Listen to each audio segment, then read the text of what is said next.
Thomas stood at Ffarquhar, the top station of his branch line. He had run round Annie and Clarabel after the morning journey and was enjoying a short rest before the run back down the valley.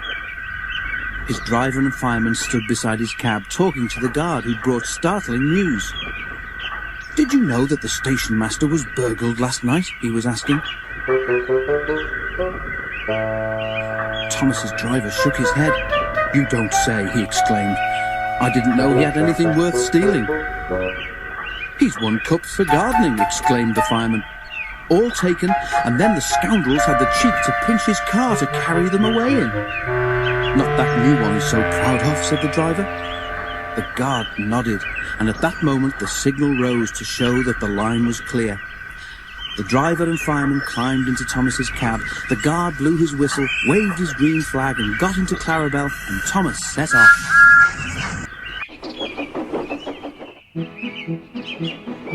By the time they were through the tunnel, the train was running nicely. Road and railway were beside each other here, with only a stream between them. Thomas remembered his race with Bertie the bus. He'd only won because he could go through the hill, while Bertie had to go over it.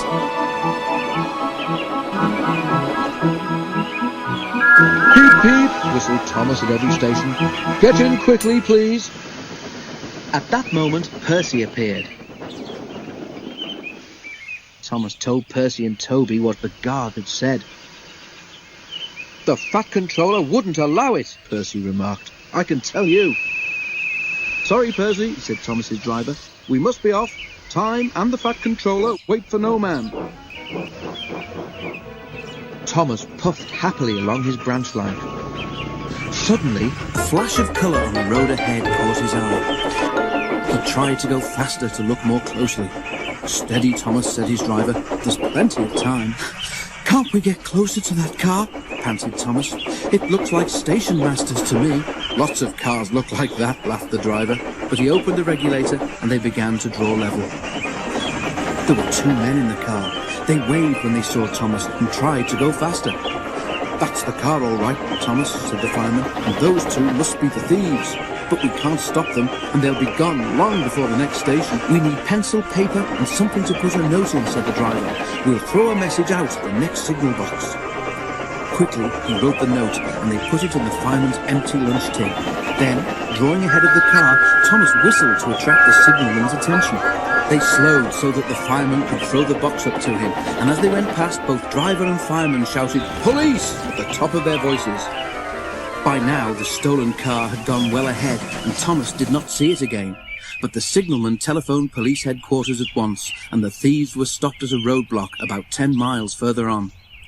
That afternoon, the Fat Controller travelled in Annie to Ffarquhar. When he got there, he and the station master climbed onto a porter's trolley.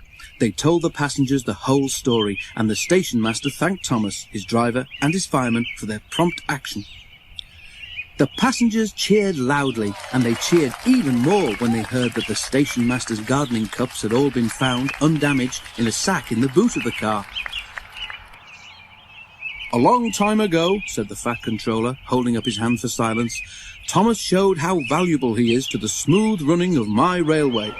I am sure you will all agree that today he has once again proved himself to be a really useful engine."